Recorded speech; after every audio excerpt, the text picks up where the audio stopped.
Sandi Stith from Kansas State University is talking to us today, and one of the reasons I'm interested in interviewing Sandi is because I was approached by one of our students at the University of Minnesota, and the student wanted to know how did Sandi get to a point where she could do research with violent couples and kind of get around the issue of, or get around or go straight through the issue of sitting down and providing services and researching violent couples.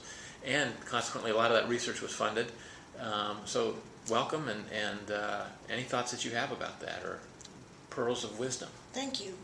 Well, I guess I have a lot of different thoughts, and this might be any kind of controversial topic that a student might think in the future about working with. But first of all, I had a body of research on risk factors for domestic violence, a body of research on domestic violence that wasn't couples treatment, but I was already it wasn't like the first thing I ever did right out of grad school where I had no publications. So I already had some kind of a reputation in that area. You built up an area of scholarship. Exactly. Built up an area of scholarship. It happened that on the review committee was Dan O'Leary, who is a psychologist who's also a couple and family therapist and knew my work and knew I had met him at AMFT or other places. So I already had some kind of a reputation as being a domestic violence researcher. He also had a real interest in the concept of couples and families. So having the person on your review panel, which is why we as family therapists need to be on those review panels, because it makes a difference. If nobody on the review panel had ever thought of such a thing, it might have been more difficult. And you're talking specifically about an appointment as a reviewer for federal grants. Exactly. Yeah. So when you're on that review panel and somebody comes in with a couple and family or systemic perspective on whatever, depression, whatever, and you come from that perspective, and some other people say, well, no, they need a medical perspective. They need and you go, well, you can help them understand, which Dan O'Leary, I think, made a huge difference in really my career by just happening to be on that panel. And was that by chance? I mean, by chance. Because you don't get to select who's on the review panel. No, you can suggest somebody who's a specialist in your particular area. I didn't, and it just happened to be there. But now this is a side question. How would Dan O'Leary? How would he have been approached? Is he approached by NIMH, or does he say, "Hey, I'm a guy who's got this certain expertise. I think you need to have me as a reviewer"? Well, he was approached by NIMH, and that is a very good question. Can I just call NIMH and say I'd like to review? And I'm not really positive about the answer, but that's a good question. How did we get on them? Okay. But when you get invited, I was on this year's CDC panel, and I was really busy, and they called me on Tuesday. They want me to come on Monday, but I made it because I thought it's important enough. It's important for the field, in addition to an interesting experience. But anyway, I had letters of support from the shelter, from the community victim advocate folks in Fairfax County where we were, which also gave some level of credibility that I was sensitive to some of those issues. When I first submitted the proposal, we got a score, but we weren't funded. So then we revised it, and I made sure I had some of the top domestic violence people as consultants in the grant. So Murray Strauss was on the project. Oliver Williams, who's at University of Minnesota, who's a specialist in domestic violence in African American communities. Eve Lipchik, who had written some things about solution-focused and couples treatment. They were all consultants on the grant, which all of them had a track record. So when and some name recognition. Certainly and name Murray recognition, Strauss, exactly. So you got Murray Strauss on there. You know, you're not talking about just some brand new researcher from Virginia Tech. Wasn't even at the main campus, so kind of isolated. And does she really have the connections? Well, I had my colleagues, Eric McCollum and Karen Rosen, but none of us had NIMH funding. So we had people that had NIMH funding as consultants who wrote strong letters of support. You know, I'm delighted to work with Dr. Stith and McCollum and Rosen on this project. We think this is really important. It's the next step that needs to happen.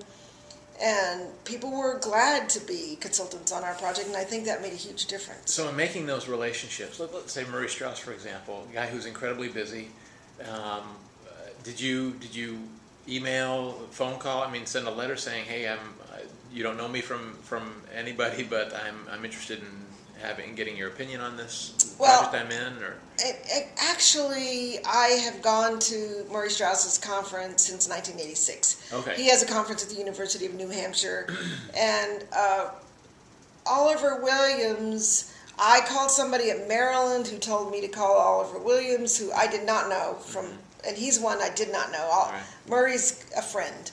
Oliver's not a friend. Murray became a friend. Well, I mean, actually, you didn't start out, right? We were friends in some respects. I mean, we'd even co-authored a book in 1990 because Jay Mancini, when I was asked to, when I decided to edit a book for Family Relations, I called Jay, who was the editor of Family Relations, and Jay said, "How would you like to work with Murray?" I said, "Oh my gosh, I would love to." So Jay's a friend of Murray's. Jay calls Murray, and he says, "Sure, I'd be glad to. I want to get back to NCFR because NCFR has been important to me."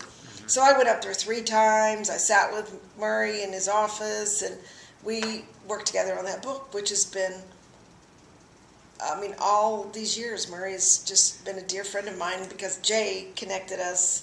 Right, and let me just, for perspective, just give me a ballpark estimate of the time between you work on a book with Murray and then he becomes somebody who endorses your research on a proposal that gets sent to NIMH. Well, in Murray's case, 10-year period, or 1990 was that book, I think, in 1997.